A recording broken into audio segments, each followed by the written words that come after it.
इंदौर में आज से नो हेलमेट नो पेट्रोल नियम लागू हो गया है। इस नियम के तहत बिना हेलमेट पहने दो पहिया वाहन चालकों को पेट्रोल पंप पर पेट्रोल नहीं दिया जा रहा।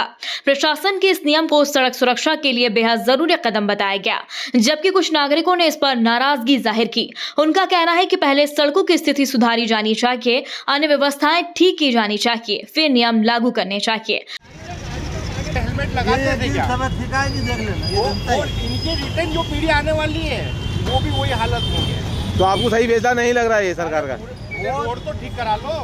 पहले कलेक्टर साहब को रोड नहीं दिखती कि जिस एरिया का पार्षद है उस एरिया का पार्षद, विधायक, सांसद सब पे जुर्माना हो। रोडें दिख नहीं रही है, रोडों पे चलने के हाल बुरे हैं, देश की जनता त्रस्त है। गलत है ये, गलत है, बिल्कुल गलत है। क्या नुकसान हो, क्या फायदा हो सकता है इससे?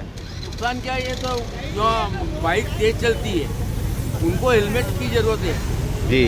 अब ये जनाजा धक्के में तो गाड़ियाँ चल रही है। जी हाँ, आप खुद ही सोचिए ना, आप खुद चलाते गाड़ी, जी हाँ। फास्ट चलाइए, आप हेलमेट पहनिए,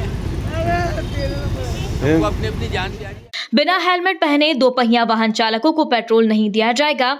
यह नियम सड़क सुरक्षा को बढ़ावा देने और हेलमेट पहनने की आदत डालने के लिए लागू किया गया है। प्रशासन ने पेट्रोल पंप संचालकों को निर्देश जारी कर दिए हैं कि वे बिना हेलमेट वाले वाहन चालकों को पेट्रोल ना दें। नियम का उल्लंघन करने पर पेट्रोल पंप संचालकों के खिलाफ कार्रवाई की जाएगी। सर, सबसे पहले तो कलेक्टर साहब द्वारा जो ये आदेश जारी किया गया है कि हेलमेट नो पेट्रोल, वो सबसे पहले तो मैं कहना चाहूँगा स्वागत योग्य है।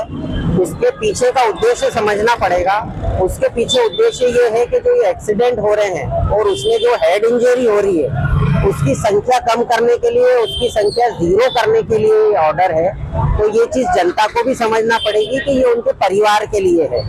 तो मेरी नजर में तो ये निर्णय स्वागत योग्य है। आपके धंधे पर भी नुकसान होगा, इस चीज का फायदा होगा? व्यापार का नुकसान होगा, लेकिन लोगों की जान की भी सुरक्षा है और धीरे धीरे जब लोग पहनने लगेंगे हेलमेट तो व्यापार अपने आप अपनी पुनः स्थिति में आ जाएगा। ब्यूरो रिपोर्ट, मातृम इंडिया न्यूज, इंदौर।